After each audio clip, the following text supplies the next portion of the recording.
നമ്മെ ചുറ്റിപ്പറ്റിയുള്ള അനന്തമായ സൗന്ദര്യം, ദൈവികതയാൽ സ്പർശിക്കപ്പെട്ട നമ്മുടെ ഭൗതിക യാത്ര പ്രകൃതിയുടെ അനന്തമായ സൗന്ദര്യത്തിൻ്റെ ദൈനംദിന കാഴ്ചയാണ്.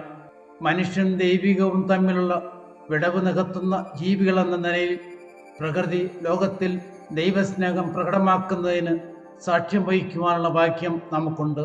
പ്രകൃതി അതിൻ്റെ അന്തർലീനമായ സൗന്ദര്യം നമ്മുടെ ക്ഷേമത്തിലും സർഗാത്മകതയിലും അഗാധമായ സ്വാധീനം ചെലുത്തുന്നു.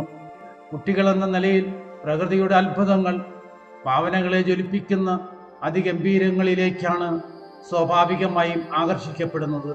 പ്രകൃതി ലോകവുമായുള്ള ഈ സഹജമായ ബന്ധം നമ്മുടെ ആത്മാക്കളെ പോഷിപ്പിക്കുകയും ജീവിതത്തിലുടനീളം നമ്മുടെ മനസ്സിനെ പ്രചോദിപ്പിക്കുകയും ചെയ്യുന്നു. അതിമനോഹരമായ പ്രകൃതി ദൃശ്യങ്ങൾ, ശാന്തമായ ജലാശയങ്ങൾ, സമർത്ഥമായ വനങ്ങൾ എന്നിവയെല്ലാം നമ്മുടെ ആത്മീയവും വൈകാരികവുമായ വളർച്ചയ്ക്ക് സംഭാവന നൽകുന്നു. തോമസ് ടെഹ്റാന് വാചാലകമായി പറഞ്ഞതുപോലെ, അവൻ്റെ ലോകം അനന്തമായ സൗന്ദര്യത്തിൻ്റെ കണ്ണാടിയാണ്, എന്നിട്ടും ആരും അത് കാണുന്നില്ല. നമുക്ക് ചുറ്റുമുള്ള സൗന്ദര്യത്തെ നാം പലപ്പോഴും അവഗണിക്കുന്നു, അല്ലെങ്കിൽ നിസ്സാരമായി കണക്കാക്കുന്നു. എന്നിരുന്നാലും പ്രകൃതിയിൽ മുഴുകിയാൽ അതിൻ്റെ പരിവർത്തന ശക്തിയിലേക്ക് നമ്മുടെ ഹൃദയങ്ങളും മനസ്സും തുറക്കാൻ കഴിയും.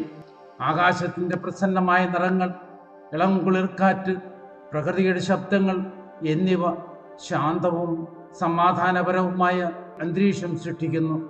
ഈ നിമിഷങ്ങളിൽ നമുക്ക് നമ്മളെക്കാൾ മഹത്തായ ഒന്നുമായി ബന്ധപ്പെടുവാനും ശാന്തത അനുഭവിക്കുവാനും കഴിയും.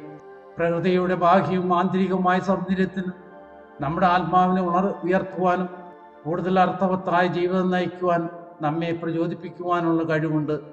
എല്ലാ വസ്തുക്കളുടെയും പരസ്പര ബന്ധത്തെക്കുറിച്ചും പ്രപഞ്ചത്തിൽ വ്യാപിക്കുന്ന ദൈവിക സാന്നിധ്യത്തെക്കുറിച്ചും ഇത് ഓർമ്മപ്പെടുത്തി പ്രപഞ്ചത്തിലൂടെയും മനുഷ്യബന്ധങ്ങളിലൂടെയും നമ്മെ ഉന്നതങ്ങളിൽ എത്തിക്കുന്നു.